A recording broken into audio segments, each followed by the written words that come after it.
আসসালামু আলাইকুম রহমতুল্লাহ বরকাত। প্রিয় বন্ধুরা, সবাই কেমন আছেন? আশা করছি আপনারা অনেক অনেক বেশি ভালো আছেন, আলহামদুলিল্লাহ। তো দেখেন আজকে কোথায় ঘুরতে চলে এসেছি। এটা হচ্ছে বাইতুল মোকাররম মসজিদ।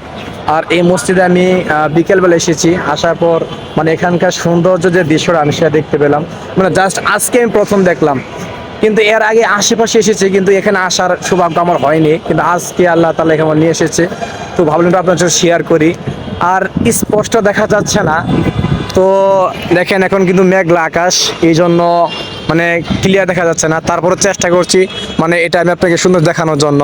দেখেন মাশাআল্লাহ কত সুন্দর একটা ভিউ। এখানে কি লেখা রয়েছে আল্লাহু আকবার। আপনারা অনেকেই সবাই দেখেছেন, অনেকে বলতে কি সবাই বাংলাদেশে সবাই দেখছে এই মসজিদটা। সেটা জাতীয় মসজিদ বাইতুল মোকাররম মসজিদ। আর আমি এখন এই মসজিদেই অবস্থান করছি। আর আপনাদেরকে এখান থেকে আমি মানে যতটুকু পারে দেখানোর চেষ্টা করছি বাহির থেকেই। দেখেন জাস্ট কত সুন্দর একটা ভিউ। তো এটা দেখেন মাশাআল্লাহ কত সুন্দর। আর আকাশটা কিন্তু একদম মেঘলা আকাশ। বৃষ্টি আসার সময় প্রায় হয়ে মানে বৃষ্টি আসার একটা ভাব অনুভব করছি আমরা, বৃষ্টি অতি শীঘ্রই আসতে পারে, তো জানি না। তো দেখেন মাশাআল্লাহ কত সুন্দর জায়গাটা। আর এখানকার ভিউটা মাশাআল্লাহ জাস্ট অনেক সুন্দর।